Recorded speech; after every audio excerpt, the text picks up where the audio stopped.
Welcome back to Askewed Reviews. And today I'm going to be reviewing a film that is going to be coming to streaming very soon. And this is a request from my good friends over at Fear Picks. If you don't know what Fear Picks is, stick around to the end and I'll tell you a bit more about their service. So the movie that I'm reviewing for them today is the 2025 film Dollar Store Killers. This is directed by Cleve E. Brady. So, for the most part, Dollar Store Killers is a found footage film. But here's the story for it. We have our primary character of Ethan Wells, who is a true crime documentarian. Now, he ends up being contacted by an individual who claims to be one of the Dollar Store Killers. These are actually two people who have decided to start taking out whoever they want and using items from the dollar store to do it. Now, those two characters are named Dixie and Dax, and they've reached out to Ethan because they want him to be able to tell their story from their side. So, Ethan and his cameraman agree to go out and do this documentary for Dixie and Dax, especially because they want to find out if there's any truth to this or if this is all some sort of big charade.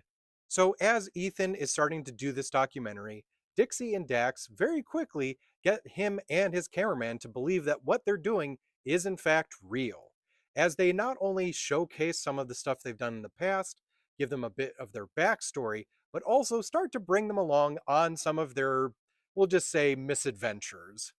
Ethan very quickly realizes this was a terrible decision, and now he seems to be stuck here, as Dixie and Dax are not willing to let them go, as they want them to get all of the evidence here and truly understand where they're coming from. So, as the story progresses, we as the audience truly get to see why they're doing what they do, and we even begin to gain a bit of sympathy for them. Not only us, Ethan as well, as he begins to wonder whether or not maybe they are doing the right thing, or maybe it could be done in just a different way. So by the end of our story, will Ethan and his cameraman be able to escape?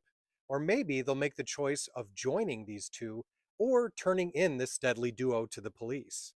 So I'm not always the biggest fan of found footage movies, but I thoroughly enjoyed this one. I like the story, the characters are very interesting, and it really pulls you into what's going on. I think by the end of this movie, it even causes you to go, who do I actually side with? So for me on my scale, I'm giving this one a 3 out of 5. So if you'd like to check this one out for yourself, it'll be available to rent as of May 23rd on Amazon, Google Play Store, Microsoft Store, and Apple TV. Now, one of the things I'm really excited about when it comes to this film is that it's a Fear Picks original movie, which I'm happy about because I know the Fear Picks people, and this is so cool that they get their first original movie.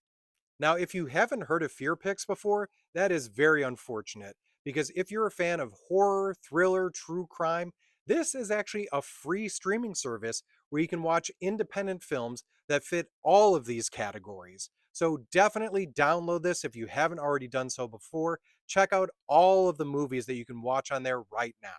I hope you enjoyed this episode of Askewed Reviews. And I've got a challenge for you. Tonight, go on to Fear Picks, choose something at random, and then watch it. If you don't end up liking it, don't worry about it. There's lots of options that they have on there, and always, always, always support independent films.